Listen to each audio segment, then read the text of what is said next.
लगैलू गमवे में मोरे खातिर हमके छोड़ी गईलू।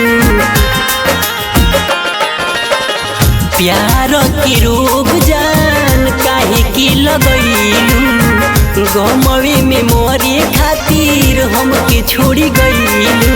जाही के रहे जान प्यार काहे कैलू हो खते बिहानवाई जान सोया संगे जइबू हो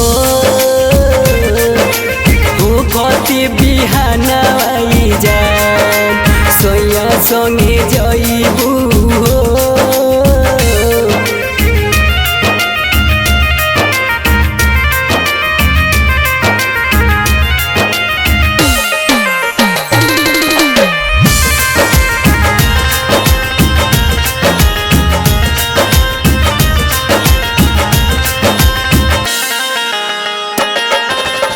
प्यार करके हमारा से कैलू तू गदारी सीधा साधा दिलावा के दिहलू बीमारी।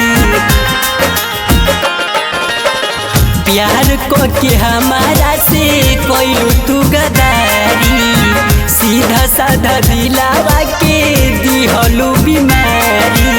एक बार बोला तू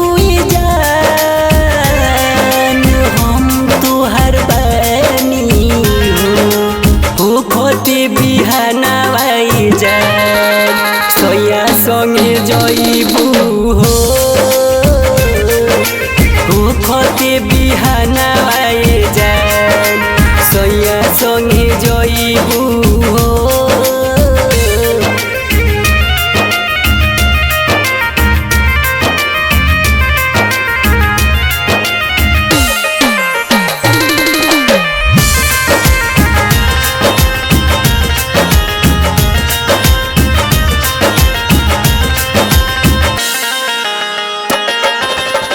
अब नहीं करब जान केहू पर भरोसा प्यार बयंगा दे ताट धोखा। अब नहीं करब जान केहू पर भरोसा प्यार बयंगा दे ताट धोखा। गोलू के रोइबू